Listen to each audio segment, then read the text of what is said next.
Alors François, remise à l'eau du bateau, est-ce que c'est un événement particulier?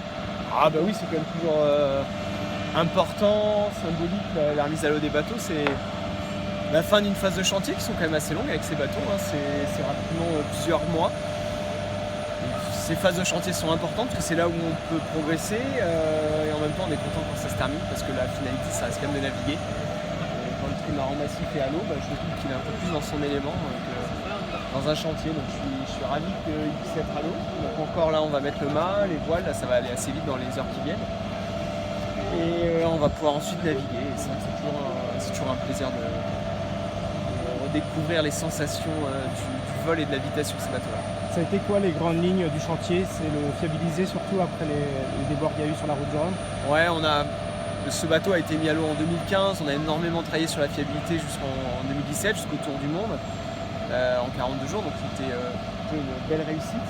Ensuite on s'est retrouvé avec une concurrence assez terrible en 2018, donc on a mis plutôt le curseur entre 2017 et 2018 sur la performance. Et là, on a remis le curseur cet hiver sur la fiabilité pour essayer de valider un petit peu toute la performance qu'on a pu mettre en place l'an dernier.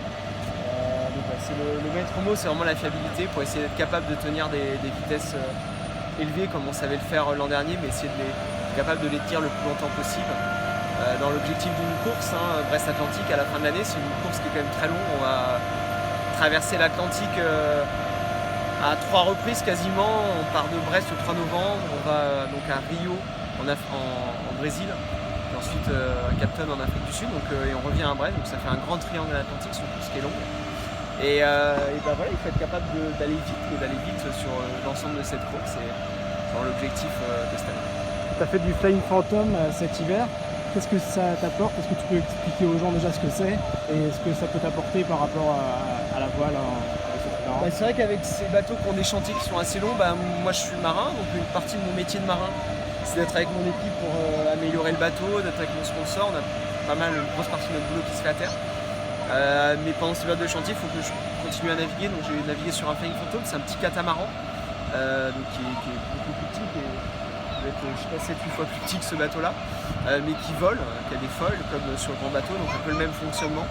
Ça m'a permis beaucoup de naviguer facilement, d'essayer des choses, d'apprendre, de continuer à progresser sur le vol. Il y a pas mal de monde qui navigue sur ce bateau-là. C'est une plateforme d'entraînement qui est super intéressante. Et je continue d'ailleurs, je naviguais cet après-midi probablement en Flying Phantom, donc je vais naviguer jusqu'à la mi-juillet sur ce bateau-là. En parallèle des premières navigations avec le trimaran. Pour avoir les sensations, avoir l'habitude de voler le plus vite possible et essayer de continuer à progresser toujours. Tu as participé au championnat d'Europe, tu te prends un peu au jeu de la compétition aussi? Toujours, je reste un compétiteur, j'aime ça, et c'est vrai que pouvoir faire aussi valider quelque part ces phases d'entraînement sur ce petit bateau en courant le championnat d'Europe, donc en Italie au début du mois de juillet, c'est un bel objectif, c'est hyper intéressant, ça nous met un bel objectif et ça nous met aussi dans une configuration régate qui est toujours intéressante parce que ça nous met dans l'entraînement de la compétition et c'est important. C'est chouette, c'est une belle régate là, et c'est une belle semaine là,